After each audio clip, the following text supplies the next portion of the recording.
नमोस्तु नमोस्तु नमोस्तु। मुनि तरह के चरणों में बारंबार नमोस्तु।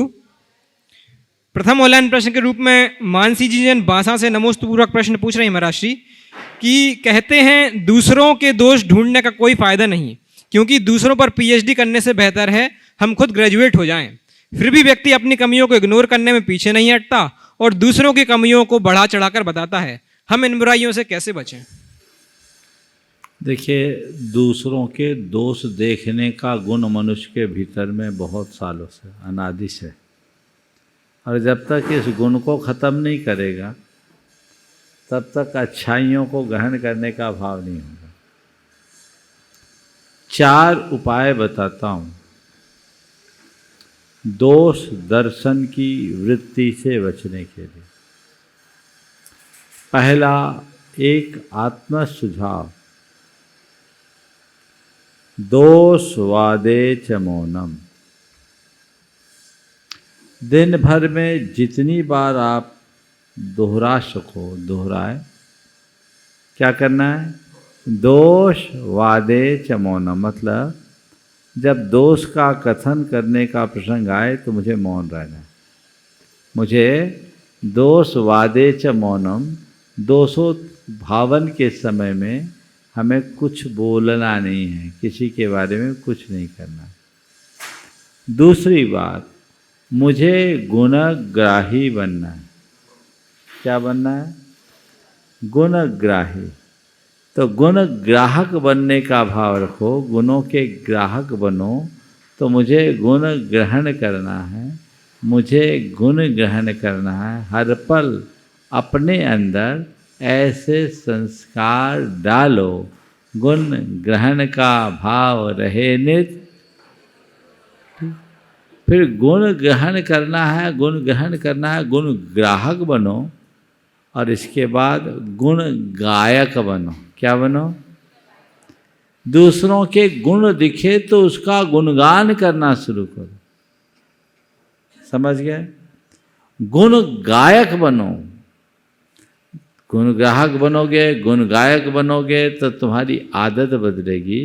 बुराई करने की जगह सामने वालों की बड़ाई करने का अभ्यास बढ़ेगा, और जब बड़ाई करने का अभ्यास बढ़ेगा तो इस आदत से आप अपने आप बच जाओगे। और चौथी क्रिया है कि जब भी लगे कि मैंने किसी की बुराई की, मुझसे बुराई हुई, मैंने बुराई की या बुराई सुनी, तो उसके लिए अपने आप को पनिशमेंट दो। तत्क्षण अपनी निंदा करो, आलोचना करो कि मुझसे ये बुरा हो गया, अब दोबारा मैं नहीं करूँगा। और 9 बार नमोकार मंत्र पढ़ो। मन ही मन सामने वाले से क्षमा मांगो, भगवान से क्षमा मांगो कि हे भगवान, अब दोबारा इसकी पुनरावृत्ति मैं नहीं करूँ। तो ये 4 अभ्यास आप कुछ दिन करके देखो। कितने दिन? 90 दिन कोर्स है। कितने दिन करना है? 90 दिन। फिर अगर ईमानदारी से करोगे तो मुझे पूरा विश्वास है किसी दिन इसी सभा में आप अपना अनुभव बताओगे कि महाराज मेरी तो दिशा ही बदल गई। लेकिन आप लोगों की बात क्या कहूँ, आप लोग डॉक्टर से प्रिस्क्रिप्शन तो लिखवा लेते हो, दवाई खाना पसंद नहीं करते, है ना? प्रिस्क्रिप्शन ही दिखाते, टॉप के डॉक्टर ने हमारा निदान किया है और ये दवाई दी, हम ठीक हो जाएंगे। भाई, केवल प्रिस्क्रिप्शन से कोई ठीक नहीं होने वाला जब तक कि हम उसका अनुकरण न करें। बुराई देखना, बुराई ढूंढना, बुराई करना और बुराई सुनना, ये चारों हमारी बहुत बड़ी दुर्बलता है। इससे मुक्त होइए। लोग तरह तरह के नियम लेना चाहते हैं, हम ये छोड़ दें, हम वो छोड़ दें। सबसे पहले बुराई छोड़ो ना। तो 4 बातें बताई। दोषवादे च मौनम, गुण ग्राहक बने, गुण गायक बने, और दोषोद्भावन होने पर, बुराई होने पर अपने आप की आलोचना करे, अपने आप को दंडित करे, उसका प्रतिक्रमण करे, करके देखिए, फिर मुझसे बात कीजिए। इंदौर से एक प्रश्न आया है महाराज श्री। इन्होंने भावना व्यक्त की है कि मुझसे बहुत बड़ा पाप हुआ था, मैंने 10 साल पहले गर्भपात कराया था, लेकिन अभी तक इसका प्रायश्चित नहीं लिया, इस डर से कि सबको पता चलेगा तो घर वालों का अपमान होगा। मैंने नादानी में बहुत बड़ी गलती कर दी थी जिसका मुझे पछतावा है, इसका प्रायश्चित दीजिए और मार्गदर्शन कीजिए ताकि सबको सीख मिल सके। देखिए, सबसे अच्छी बात है कि आपको अपनी गलती का एहसास हो रहा है। सबसे पहली बात तो मैं आपके इस सवाल के माध्यम से उन तमाम लोगों को कहना चाहूँगा कि जिनके माध्यम से भी गर्भपात का कृत्य हुआ है, स्वयं किया, कराया या किसी करने कराने वालों का साथ दिया, ये महान पाप है। ये कोई छोटा मोटा पाप नहीं है, ये महान पाप है और इस पाप का प्रायश्चित करना चाहिए। ये कोई साधारण सा ऑपरेशन नहीं, हत्या है। और हत्या भी किसका? अपने ही कलेजे की टुकड़े का टुकड़ा है, अपने ही खून का खून है। इस साधारण हत्या नहीं, ये हत्या अहिंसा की, ये हत्या है करुणा की, ये हत्या है वंश की, ये हत्या है मातृत्व की। इसका तो कठोर प्रायश्चित करना चाहिए। और जब तक आपने इसका प्रायश्चित नहीं किया तब तक आप सूतक ग्रस्त हो। सच्चे अर्थों में ऐसा कृत्य करने वाला प्रायश्चित ग्रहण करने से पूर्व तक न तो आहार दान देने का पात्र है, न ही भगवान का अभिषेक पूजन करने का अधिकारी। उनको प्रायश्चित लेना ही चाहिए। ये मत सोचो कि समाज में बदनामी होगी। पाप करते समय डर नहीं और बदनामी का डर। हालांकि अब तो सब ही लगभग किसी न किसी रूप से इस कुकृत्य के भागी हैं। हो गया, अब समझ आ जाए तो प्रायश्चित लेना चाहिए। और रहा सवाल प्रायश्चित का, तो ऐसे कोई सार्वजनिक प्रायश्चित का हमारे शास्त्रों में विधान नहीं है। गुरुजनों की साक्षी में जाकर उनसे समय लेकर आप प्रायश्चित कर सकते हैं और वैसे ही प्रायश्चित करना चाहिए। प्रश्नों के लिए चलते हैं मंचासीन मुनि संघ के चरणों में। और सर्वप्रथम निवेदन पूज्य क्षुल्लक श्री चिद्रूप सागर जी महाराज से कि अपने प्रश्न के माध्यम से हमें लाभान्वित करें। पूज्य मुनित्रय के चरणों में बारंबार नमोस्तु। महाराज जी, आज लोगों के भोजन करने और पानी पीने के तरीके में बदलाव आया है। लोग चलते फिरते बोलते हुए भोजन करते हैं, बोतल से ऊपर मुख करके पानी पीते हैं। तो इसका धार्मिक दृष्टिकोण से और शारीरिक दृष्टिकोण से क्या प्रभाव पड़ता है? कृपया समाधान करने कृपया। देखिए, बहुत ही अच्छा सवाल आपने किया है। व्यक्ति को अपने खान पान में बहुत संयम रखना चाहिए। धार्मिक दृष्टि से भी हम चाहे जब चलते फिरते करें तो ये तो जानवरों का काम है, मनुष्यों का काम है।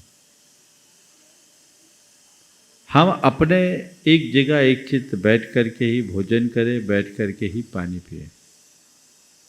और कुछ बातों में तो बहुत ज़्यादा सावधानी रखनी चाहिए। अभी एक दो दुर्घटनाएं प्रकाश में आई जिसे सुन करके आप भी सकते में आ जाओगे। ऐसे बॉटल से पानी पी रहा था एक डॉक्टर, एमडी मेडिसिन, टॉप का डॉक्टर। ऐसे पानी ले रहा था, पानी उसकी श्वास नली में चला गया, ऑन स्पॉट व्यक्ति मर गया। अभी महाराज जी ने बताया पॉपकॉर्न फांक के खा रहे थे, ऐसे श्वास नली में फंस गया। पॉपकॉर्न ही था ना, ऐसा खेल है क्या? कैरम बोर्ड का वो गोला थोड़ी है, हमारा मुंह है। ऐसे डाल रहा है, फंस गया, ऑन स्पॉट चला गया। अभी एक सज्जन ने दवाई खाई, गोली, दवाई की गोली मुंह में डाला, गले में फंसा, श्वास नली अवरुद्ध हुई, चले गए। तो ये सावधानी तो प्रत्येक व्यक्ति को रखनी चाहिए। अक्सर लोग ऐसे पानी पीते हैं, नहीं, एक चित्त हो करके और फिर ऐसे मुंह में ही लगा करके पी लो ना। ऐसे क्यों पीते हो? बर्तन से पियो। थोड़ी सी गड़बड़ी हुई, महान अर्थ हो सकता है। इसलिए महाराज जी ने आप लोगों के भले को ध्यान में रखते हुए सवाल उठाया है। मुझे उम्मीद है आगे आप इसकी पुनरावृत्ति से बचेंगे। अपनी आदत में सुधार कीजिए। आदत है चना फाँकना, मूंगफली फाँकना। फाँकने का काम नहीं है, खाने और चबाने का काम है।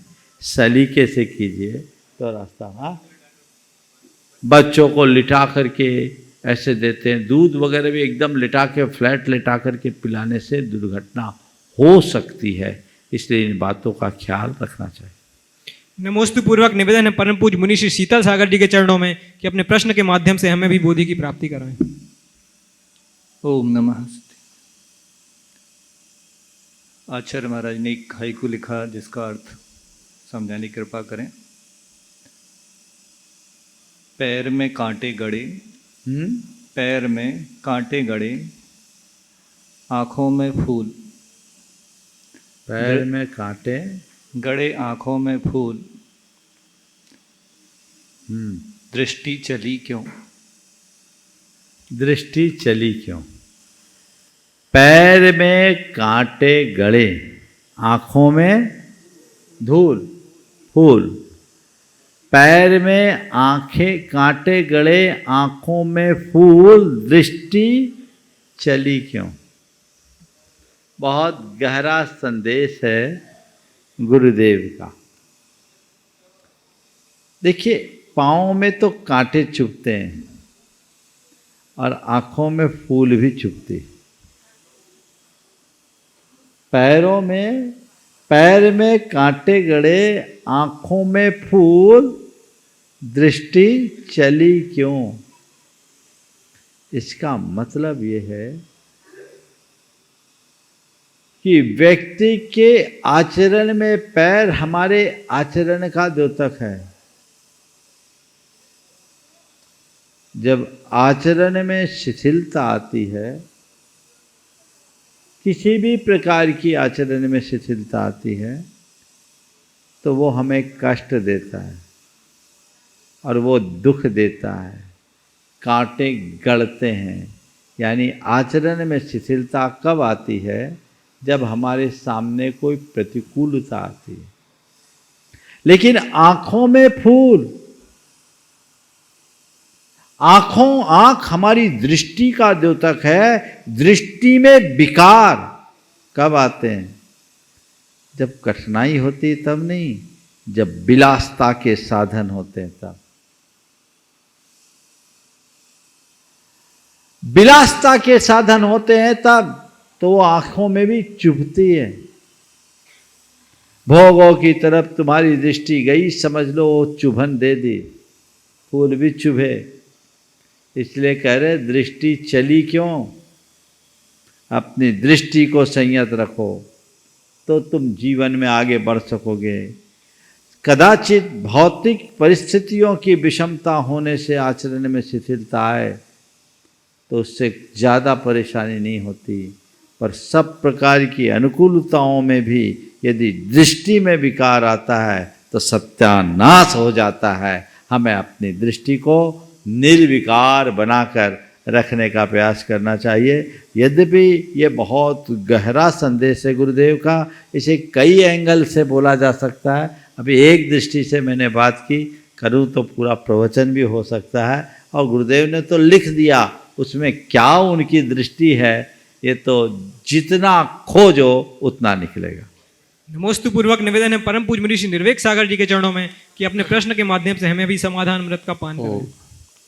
मुनि श्री को नमोस्तु करते हुए, पिछले 40-50 वर्ष पूर्व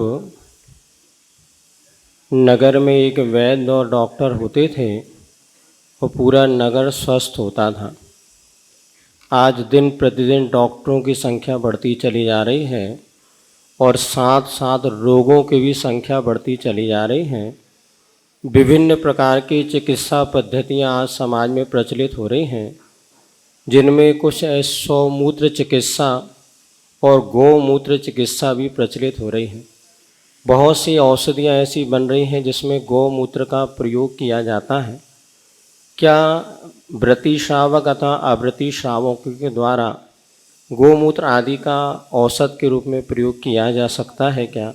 इस विषय में समाधान करने की कृपा करें। आपके प्रश्न का दो पक्ष है। पहला सवाल तो ये है कि डॉक्टर बढ़ रहे हैं और मरीजों की संख्या भी बढ़ रही है, तो मरीजों की संख्या क्यों बढ़ रही है? पहले तो हमें इस पर ध्यान देना चाहिए। मैं इस संदर्भ में इतना ही कहूँगा कि इसकी एक ही वजह है, आपका खान पान हवा पानी सब बिगड़ गया। ना आज अनाज सही खाने में आ रहा है, ना पानी सही पी रहे हो, ना श्वास शुद्ध ले रहे हो, सब कुछ प्रदूषित हो गया। अनाज में पेस्टिसाइड और रासायनिक खादों की भरमार देखने को मिल रही। डीटीटी के अंधाधुंध प्रयोग ने पूरे अनाज को, पूरी शाक सब्जियों को, फलों को विषाक्त बना दिया। माँ के दूध में भी डीटीटी के परसेंटेज दिखने लगे हैं। ये बहुत ही गंभीर बात। पानी भी पूरी तरह आर्सेनिक हो गया, पानी भी विकृत हो गया। और तीसरी बात, हवा तो इतनी कि घुटन होने लगी लोगों को। और ये सब मानवकृत समस्याएं, इसलिए बीमारी भी लगातार बढ़ रही है। अभी ये स्थिति है, आने वाले दिनों में न जाने क्या होगा। इसलिए हमें चाहिए कि हम शुद्ध भोजन करें, शुद्ध पानी पिएं और शुद्ध हवा में सांस लेने का अभ्यास करें। अर्थात ऐसे ही वातावरण में रहें जहाँ इस तरह की समस्याओं से बचा जा सके। अब जब रहा सवाल चिकित्सा में गौमूत्र अथवा स्वमूत्र पान आदि के प्रयोग का, आयुर्वेद में गौमूत्र के प्रयोग का बहुलता से उपयोग है, पंचगव्य का उल्लेख है। और हमारे देश में एक परंपरा है जो उसे बहुत पवित्र मानती है और वो लोग उसे स्वीकार करते हैं। जहाँ तक जैन धर्म की बात है, जैन धर्म में इन सबको अनुपसेव्य कहा है, अर्थात ये सेवन के अयोग्य है। और जो चीज़ें अनुपसेव्य है उसे हमें नहीं लेना चाहिए, उसके दूसरे विकल्पों पर ध्यान देना चाहिए। पर मैं इस विषय में और अपनी दूसरी राय भी देना चाहूँगा। ये बात मैंने उनके लिए की है जो व्रती हैं, लेकिन जो लोग कीमो लगवा रहे हैं, जो लोग एंटीबायोटिक्स ले रहे हैं, जो लोग वैक्सीन लगवाते हैं, उनके लिए ये सब चीज़ें त्याज्य कहना ठीक बात नहीं दिखती, क्योंकि उनमें तो त्रस हिंसा है। ये तो केवल अनुपसेव्य है क्योंकि हमारे शरीर का ही एक पदार्थ है, लेकिन तुलनात्मक रूप से देखा जाए तो उससे यह बेहतर है। इसलिए सामान्य गृहस्थजन अपने विचार और विवेक से कार्य करें। व्रती जन को तो इस तरह के वैक्सीन वगैरह एंटीबायोटिक्स आदि लेने का ही विधान नहीं है, इसलिए वो अपना इन सब से परहेज करें। प्रत्यक्ष प्रश्नों के माध्यम से कार्यक्रम को आगे बढ़ाएंगे ब्रह्मचारी जी। प्रथम प्रश्न के रूप में मैं आवाज दे रहा हूं श्रीमती मुन्नी देवी जी SK जैन टीकमगढ़ से, और इसके बाद तैयार रहेंगे ख्याति जैन, कौशल जी जैन लंदन से। नमोस्तु महाराज जी। एरक जी छुल्लर जी के चरणों में इच्छा हुई महाराज जी। महाराज जी, मेरी बेटी का एक प्रश्न है कि जो समोसरण भगवान का, पहले भगवान जी जो समोसरण में जाते हैं ऊपर, जो अब केवल ज्ञान होता है तब 5000 फीट ऊपर जाते हैं, तो उस समय क्या अष्टप्रात्यार्य आ जाते हैं क्या? और फिर अष्टप्रात्यार्य में जो सूर्य वृष्टि है, गंधोदक है, तो वो भगवान जी के आसपास रहती है, पूरे उसमें रहती है संभूसरण ओ में? तीर्थंकर भगवंतों को केवल ज्ञान होने के उपरांत उनका शरीर 5000 फीट नहीं 5000 धनुष ऊपर, और जब ऊपर जाता है तो समोसरण भी उसी लेवल पे लगता है। उसके लिए 20,000 सीढ़ियाँ चढ़नी होती, और सारी सीढ़ियाँ स्वचालित होती, बिना परिश्रम के चढ़ जाते, समझ गए। और वहाँ जो भगवान की ऊपर के प्रातिहार होते हैं, पुष्प वर्षा आदि होते हैं, वो पूरी गंध कुटी में होते हैं, समझ गए। एक दो स्थान पर आया है कि पूरे समोसरण में भी पुष्प वर्षा हो, पर प्रमुखता से भगवान की पूरी गंध कुटी, ये 12 जो सभाएं हैं, 12 सभाएं, उनमें भी हो ऐसा। नमस्ते महाराज। ख्याति जी और कौशल जी अपना प्रश्न रख रहे हैं। महाराज नमोस्तु गुरुदेव। नमोस्तु नमोस्तु नमोस्तु। प्रश्न यह है कि कोविड टाइम पे हम लोग मंदिर नहीं जा पा रहे थे, तो आपने अनुमति देकर ऑनलाइन दर्शन की आज्ञा दी थी। अब लंदन में मंदिर बनेगा तो आप तो वहाँ आ नहीं पाओगे, तो आप ऑनलाइन सूर्य मंत्र पढ़ लोगे हमारे लिए?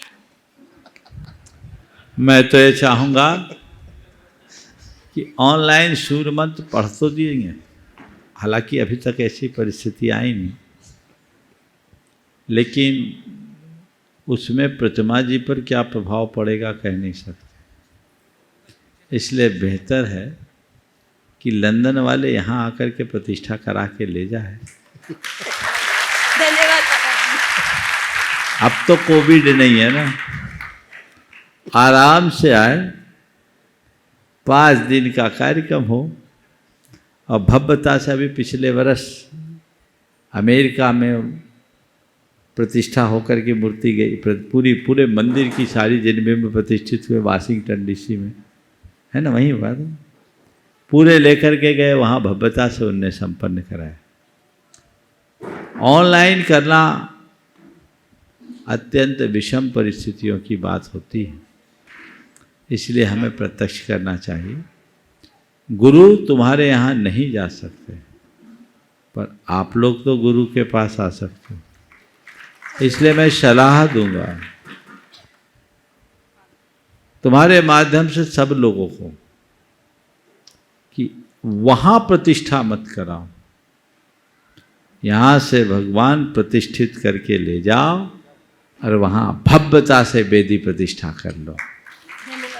अब महाराज जी वहाँ सब लोग सम्मिलित होंगे, यहाँ कुछ ही लोग सम्मिलित हो पाएंगे, तो जो यहाँ आने का सौभाग्य अर्जित कर सके वे यहाँ आ जाए, और जो यहाँ ना आ सके वो ऑनलाइन सम्मिलित हो जाए, तो प्रत्यक्ष। समझ गया जी? काप और कौशल नमोस्तु बोलो गुरुदेव। इंग्लिश से। नमोस्तु। हाँ बोलो, उसको बोलने तो इंग्लिश भी चलेगी।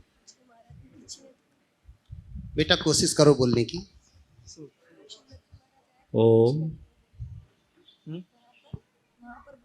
वहां पर शुल्लक जी महाराज आए थे, उनकी पास पीछे थी,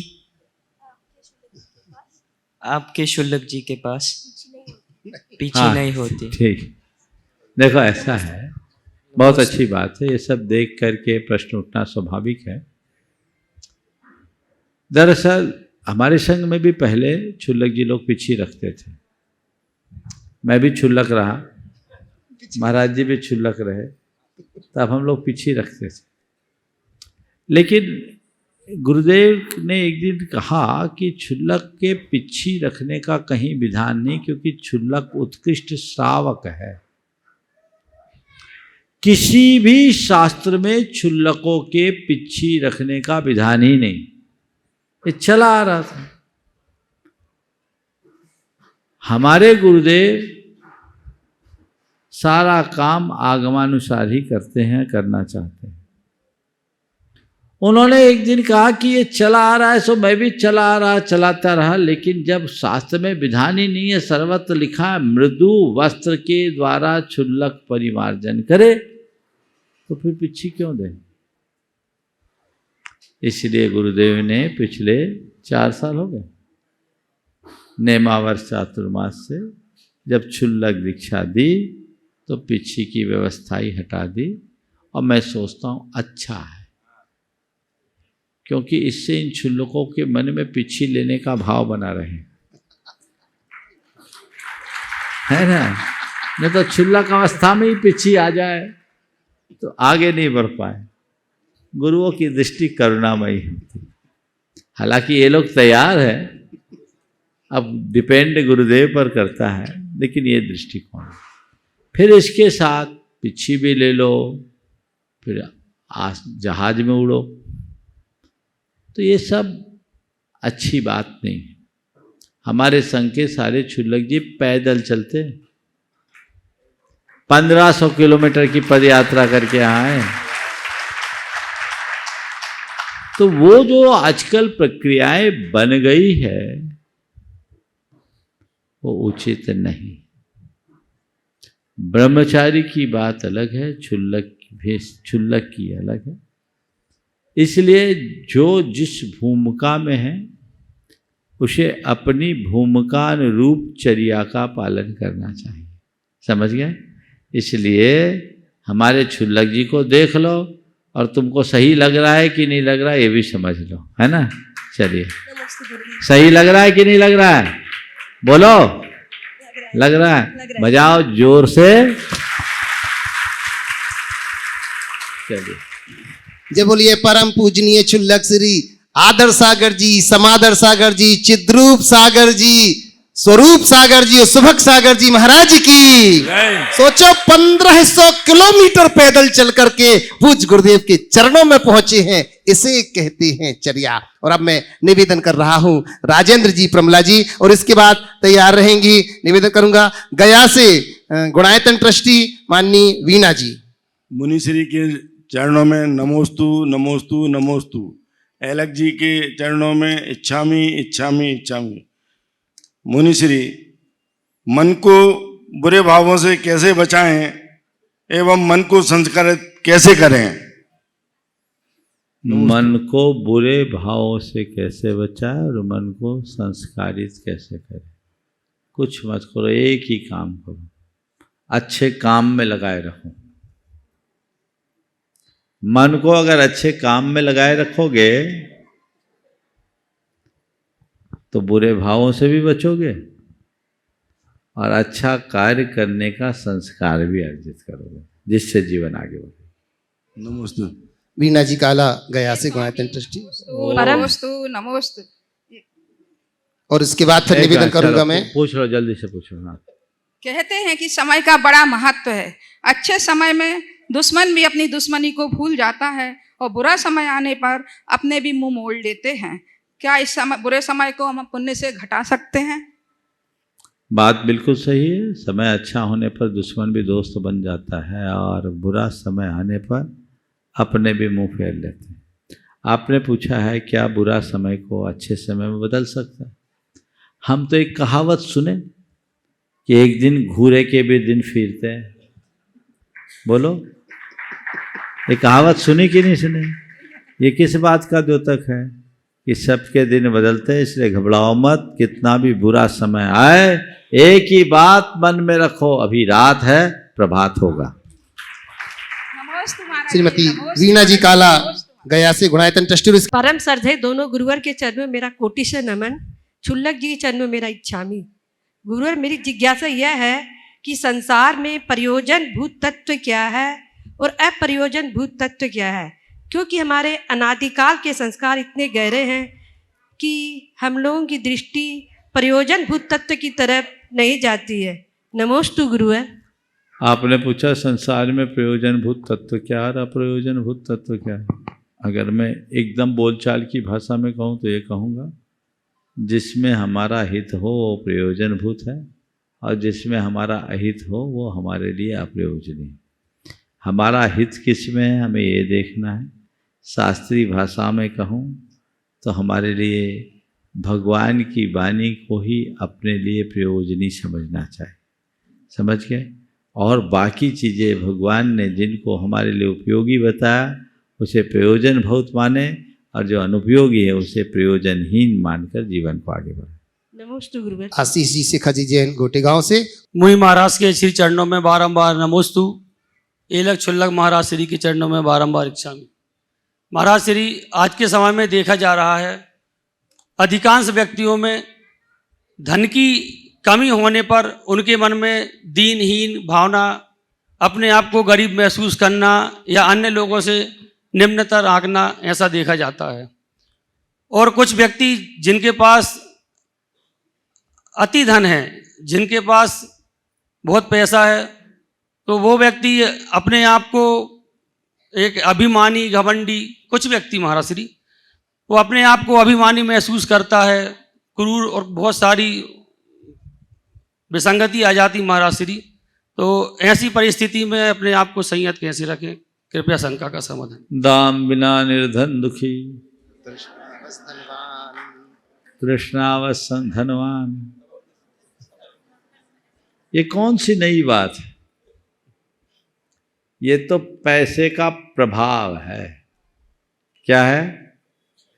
पैसे का प्रभाव। गुरुदेव कहते दौलत के दो लात है,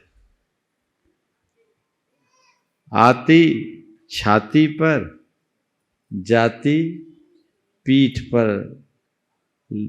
लात मारती सो दो लत होती, दो लत होती। आती है तो छाती पर मारती है तो सीना तनता है, और जाती है तो पीठ पर मारती है तो कमर झुकती। तो धन के आगमन में अभिमान और धन के अभाव में हीनता आती है। किसको? उसको जिसे जीवन धन का पता नहीं, जो जड़ धन को ही सर्वस्व मानता है, उसके साथ ये कहानी चलती है। लेकिन जो जीवन धन की महिमा को पहचान लेता है, उसके लिए दौलत पाने में गुमान नहीं होता और खोने में किसी प्रकार का गम नहीं होता। उसे मालूम रहता है पैसा क्या है, हाथ का मैल है, आता है और चला जाता है। समझ गए? तो मैल का उपयोग भले करे लेकिन उसमें लिप्त नहीं होता। ऐसी समझ विकसित करो, जड़ धन की अपेक्षा जीवन धन का मूल्यांकन करना सीखो। जब जीवन धन का मूल्यांकन होगा तभी अपने जीवन को बेहतर बनाया जा सके। नमोस्तु महाराज। माननीय कालिदास जैन जियागंज मुर्शिदाबाद से। मेरा और मुर्शिदाबाद दिगंबर जैन समाज का गुरुवर के चरणों में नमस्तु नमस्तु नमस्तु, और एलक अछुलक जी के चरणों में इच्छामि इच्छामि इच्छामि। मेरा प्रश्न यह है, सिद्ध चक्र का पाठ करो दिन आठ टाट से प्राणी, फल पायो मैं नारायण। इस सवाल में हम लोग जब चर्चा करते हैं तब किसी ने कहते हैं कि श्रद्धा भक्ति और भावना के स्वरूप ये फल मिला है, और किसी ने कहते हैं ये गंधोदक छिड़कने से उसके फल की प्राप्ति हुई है, और किसी ने ये कहते हैं कि निमित्त संबंध था, जो ये होना था इसलिए हुआ है। तो ये दुविधा जो है हम लोग के मन में पैदा हो रही है, ये कि भाई इसका समाधान करें। मैं तो कहता दुविधा में पड़े क्यों?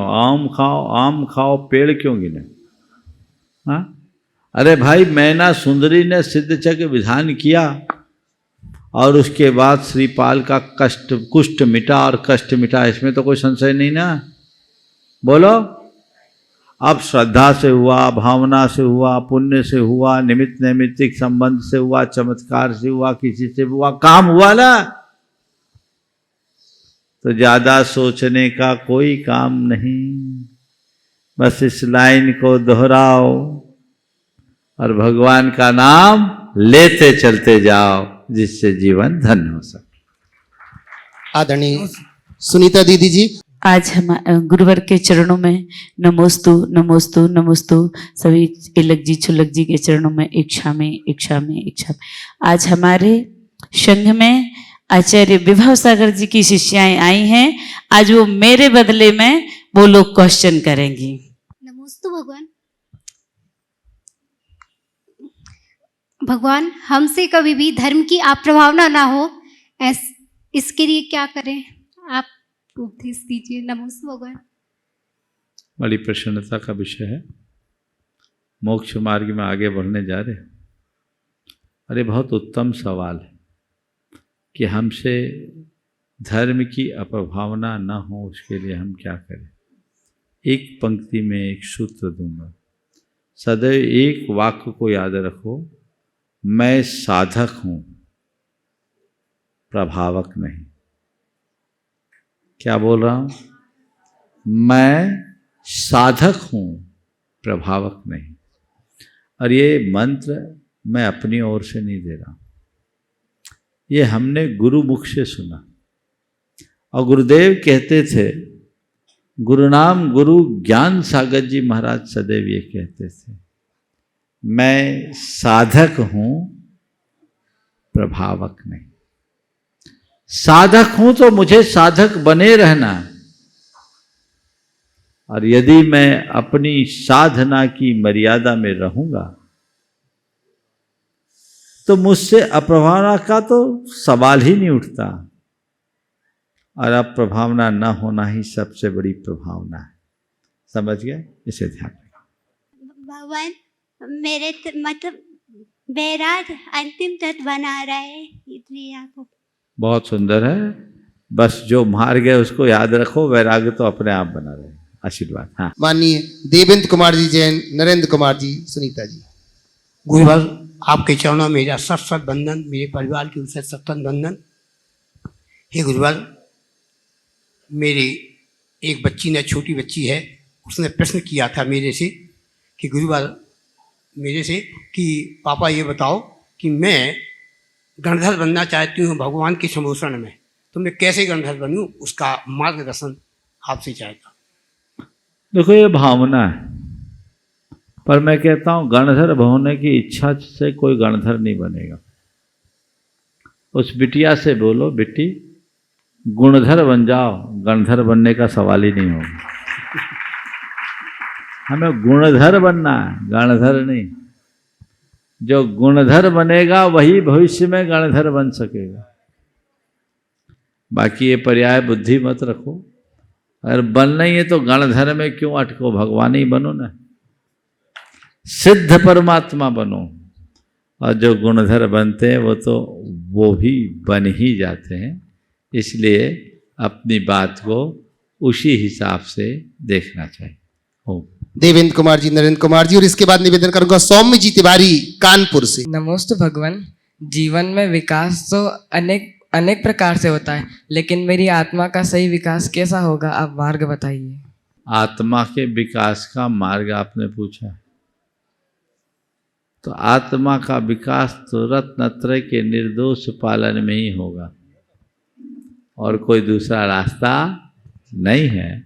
इसलिए रत्नत्रय अंगीकार करो और उसका निर्दोष पालन करो। हाँ। हे स्वामी नमोस्तु नमोस्तु नमोस्तु।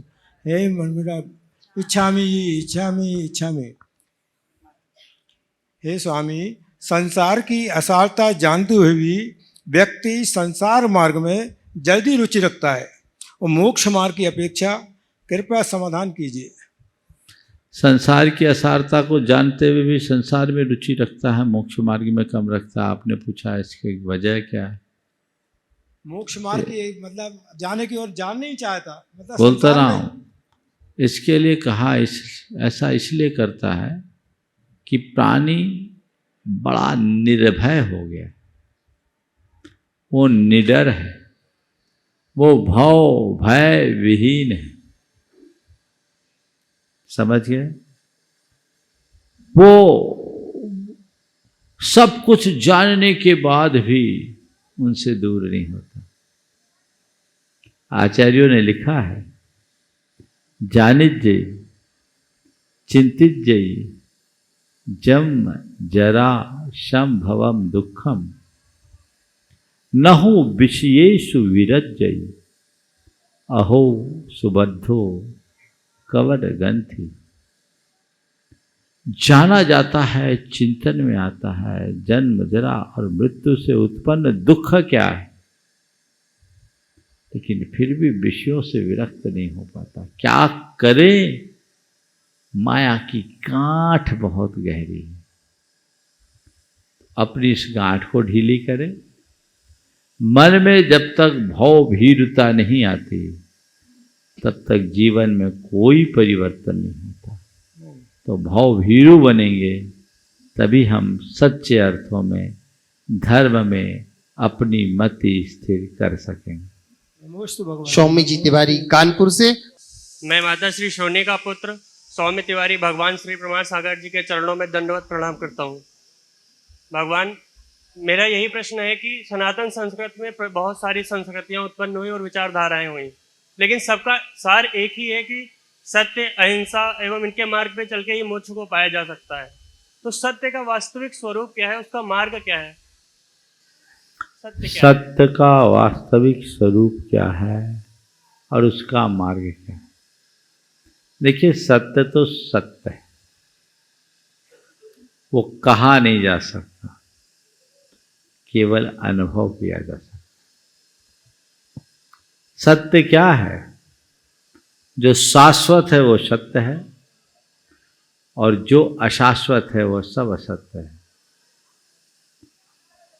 जो स्थायी है वो सत्य है, जो भंगुर है वो असत्य है।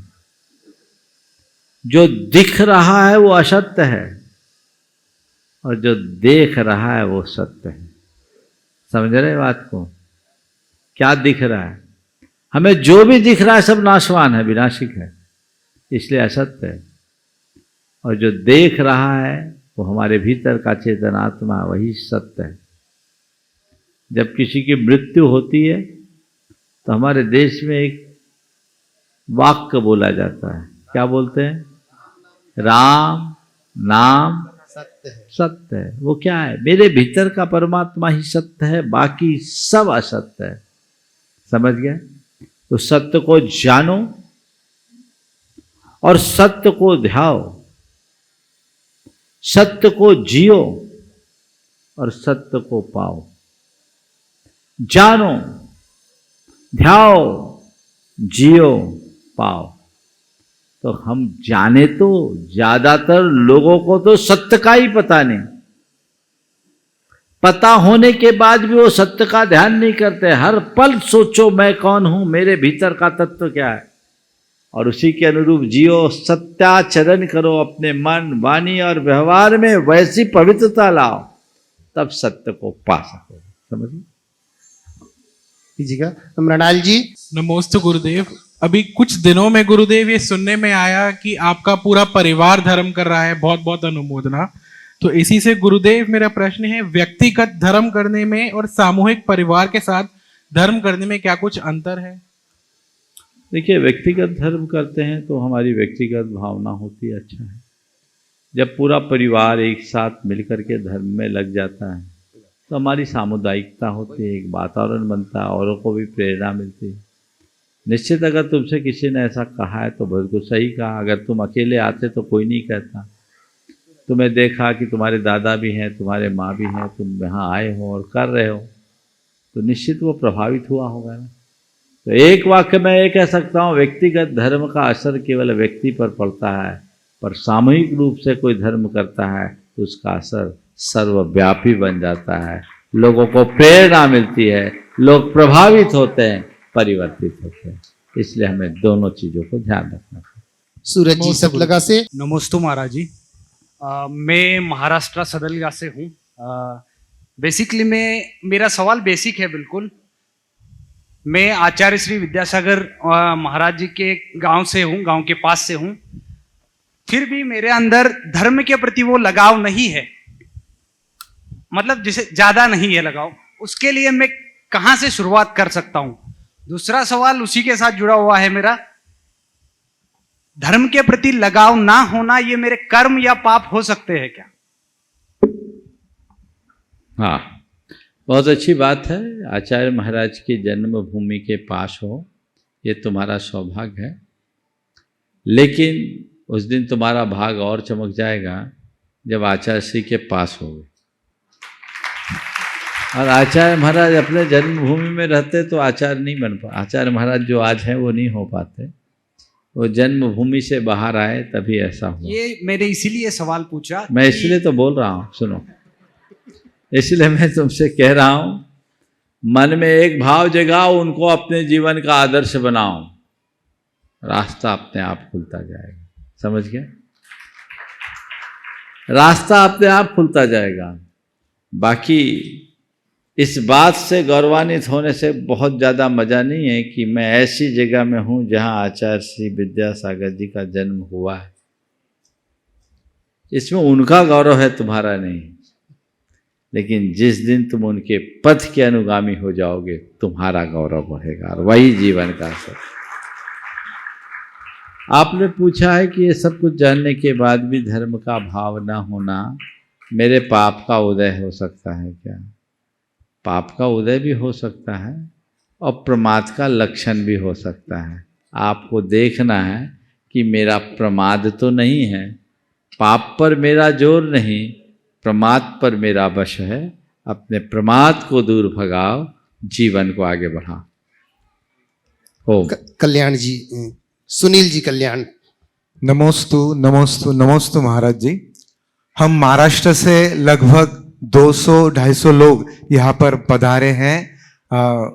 आपका आशीर्वाद चाहते हैं। कल हम वंदना करने के लिए जाने वाले हैं।